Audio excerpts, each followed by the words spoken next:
Let us pray. Dear Lord, we thank you for this opportunity to be here at your house and hear of your word, Lord. At this time I ask you, Lord, to be you, your Holy Spirit, through my lips, Lord, putting the words in my mouth to the heart of all of us here, Lord, so that your seed is planted in our hearts and it grows to give fruit up to 100%, Lord. We praise you and we thank you. Amen. Amen.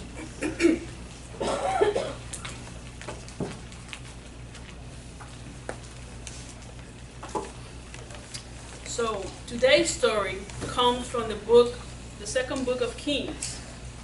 The story presents us a situation between the kingdom of Israel and the kingdom of Israel.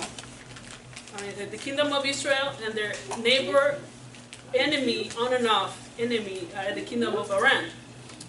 So let's take a closer look to this story. Dear King of Israel, with this letter I present to you my general, my servant Naaman.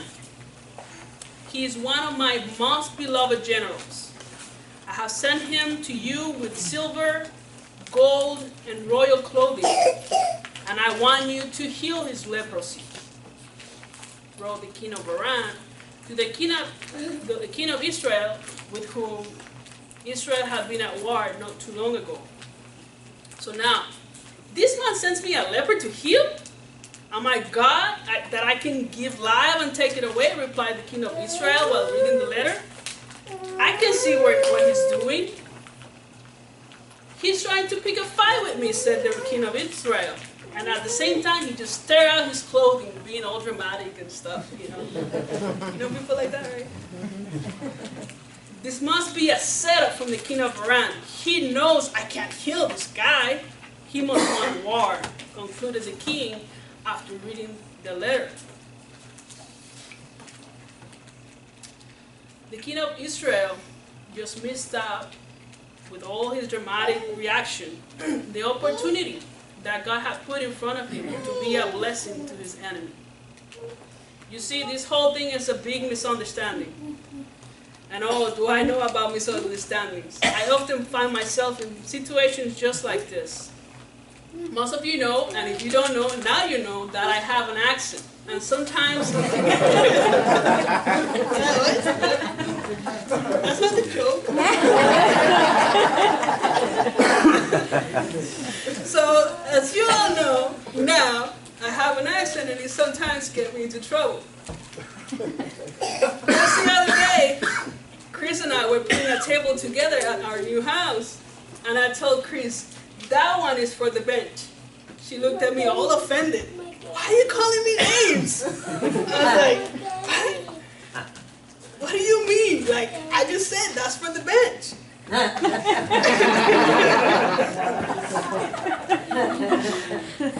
And if you do the rhyme, you may discover what she might have heard, right? So, long story short, good thing we were not fighting, we were just doing something together, because it would have been a whole lot of different stuff. And as we can see from today's story, even without an accent, there is always space for misunderstandings in conversation. But if we look back to the reasoning behind the purpose of the letter that the king of Aram sent to the king of Israel, we might be able to understand how this whole thing came about. So let's take a closer look to what happened. It all started because a young lady from Israel, who was a servant to General Naaman's wife, that same guy that was sent to Israel to be healed. So, well, this servant young lady from Israel noticed that her master, General Naaman, was suffering from a skin disease. So she commented to her master about a prophet, Elisha, from Israel. And now, and how the Lord will make miracles through this guy, Elisha. So there went Naaman to the king, to his king of Aram, to ask permission to go visit the prophet in Israel. And to smooth things out, the king of Aram just wrote a letter to the king of Israel telling him, I'm sending you this guy. However, in his letter, the king of Aram just asked the king of Israel, I know it's kind of confusing, just bear with me. So the king of Aram just asked the king of Israel to heal the general, rather to ask the prophet to heal the guy. So he wrote the letter, hey, I'm sending you this guy, and you know how you sometimes are kind of lazy and just send the message real quick? Just go heal him, okay? Just get him healed. So that's, in the old commotion, from the angry and paranoid king of Israel, he took the letter as a declaration of war between the two nations. Oh, we're at war again, right?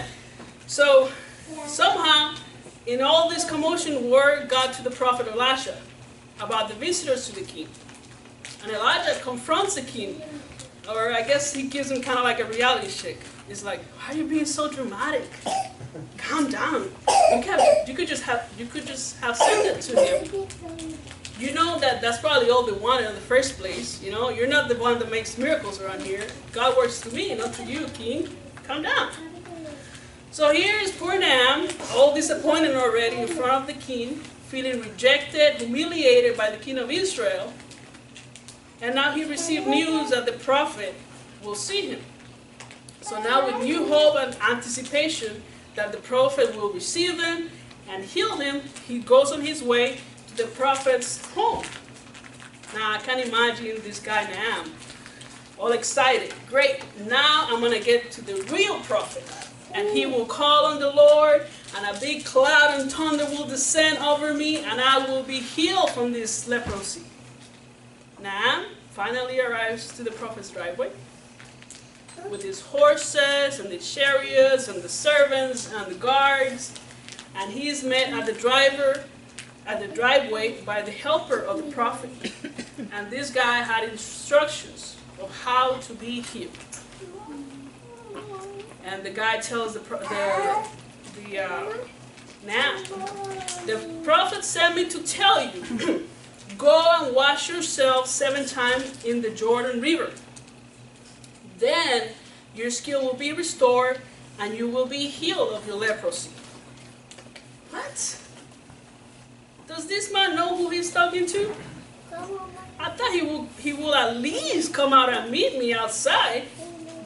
I expect him to wave his hand over the leprosy, do some magic trick, call upon the big Lord, and his God will heal me. And he sends me to take a bath? What's wrong with this guy? Anyway, aren't the rivers of my country, Damascus and Adana, and far much better than all the rivers of all Israel? Why should I just wash myself in my own river? You know, after I read this guy's reaction, I thought to myself, maybe this guy's name is maybe a Boricua in disguise. Yeah, because I'm always told that I think Puerto Rico is the best thing in the world. So I kind of understand where he was going with this. And I do believe that it certainly is the best thing, although you people might not see it the same way. It is. So there's Nahum, all turned away in a rage. He was angry, like, what do you mean go take a bath? Go take a bath. I mean, I can do that at home. I'm upset. So here he goes with the long face, arm crossed, puppy eyes, and just the whole 9 yards. He was mad. He was mad. I can imagine all he was thinking to himself. Even commented to the servants and all the guards that were with him. He can't even come out and greet me. Come on, I come all the way here, from all the way, I don't know where, how far it might be, and this guy can't even come out to the driveway and just give me the instructions himself? Ha, the joke is on me. I gotta go to the river. I got my own river. I don't need the river. I got my own water. That was the general barking upset. After a while, the general's company, probably already irritated by his complaints, finally speaks up. I kind of like, what they call it, they pop the balloon or pull him down from his strip of power and self-pity. And one of them finally said, let's try to put things in perspective here, sir. If the prophet had told you to go do something very difficult, wouldn't you have done it? So So you should certainly obey him when he says simply go and wash yourself and be cured. It is simple enough, don't you think? I mean, you can certainly go back home and continue to be sick, or you can listen to the man of God and be healed. What do you think? Just do what it's telling you to do. This is a defining moment in the life of Naaman. He has two clear choices. It's up to him. He came all the way to Israel. He came to the Lord with great expectations, and he certainly knew that God could heal him, right? If not, he wouldn't have come all the way over there. He thought, this is just, nothing. He asked permission to his king to go see the prophet. However, to this point, things were not going as smoothly as he expected. How many of us have been there? We come with great expectations to the service, and then Ali's preaching today. He's like,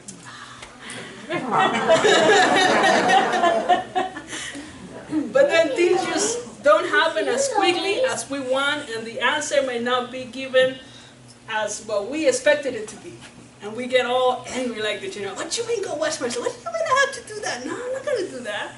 I mean, this guy, this general, he's an important guy. He's beloved by his king. He's used to be served by people. He's admired by his soldier. He is an important guy. Come on, there were conversations between kings to arrange his arrival. That's how important this guy is. So don't feel bad if your arrangements didn't go the way you planned. So, like I said, he's not just some guy. Now he's being rejected by the king of Israel. He's being told that he's a setup for war. And not enough with that, he was not even personally received by the prophet. And that same prophet that he heard about, that he will make the time to go heal the poor and the needy. And he can't make time for this big general. And in case it was not humiliating enough, the prophet sent instructions to go take a bath. Like, see, I stink away. In other words, the water in your nation is not good enough, bro. Go wash yourself in hours, and then all that stuff that you got is going to go away. So he was mad. No other way to look at it. So now I ask you, how many times have we been in a similar position? We ask God for a miracle for our lives, but when he sends his answer, we question him. We question him because he does not answer us in the way that we expected him to answer. Here's God giving this guy the solution to his problem. You want to be healed? Just go take a bath. That is it. And now this general is this close to allow his expectations to get in the way of his miracle. It can't be that easy. You're telling me that I came all the way over here to wash myself in your waters when I could do that at home. This guy is expecting loud thunders, a rain of blessing, and all that big stuff, because, that's what we see on the movies, right? But sometimes God works in unexpected, quiet ways. And I think there are three things that we can learn today from this story. Number one is that God calls some people regardless of circumstances, and we must recognize that any person may have an important insight and can be an instrument of God. Whether it comes from an important person, like the prophet or the king, or it comes from our next door neighbor, a miracle can be delivered from any corner. And like in this case, he used humble people to bless a rich man with great influence. He used a slave girl, the assistant of the prophet, and even the general's guards to deliver his miracle. Number two, I think that we can learn that if we trust God's plan, it might not make sense to us at first, but it might even feel insulting, like for this general. But when our miracle comes from an unexpected, seemingly insignificant source, it is not our place to understand and judge it. Sometimes all it takes is trust. Do as you're told. We can be the biggest obstacle. That's number three. We ourselves can be the biggest obstacle in fulfilling God's plan in our life. We can let our pride, our expectation, and even our reasoning from receiving God's greatness in our life. As for Nan, he chose to listen and trust God's plan.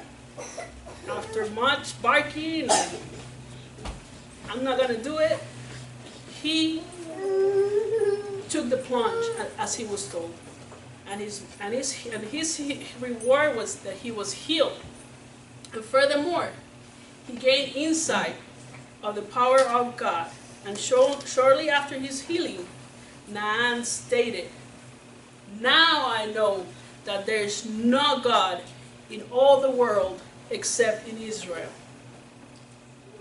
So Naaman, even though he might not have understood, even though he may not have liked the way that God answered to his prayer, he did as he was told, and it was delivered to his miracle was delivered to him. And if you want the opportunity to get to know a God like this, like there's no other God like him, he is here today. And he is here to say, I know you've been looking for an answer, but the answer has been in front of you this whole time. I know you've been expect great, loud, and thunder, and the miracle is going to be in a big cloud.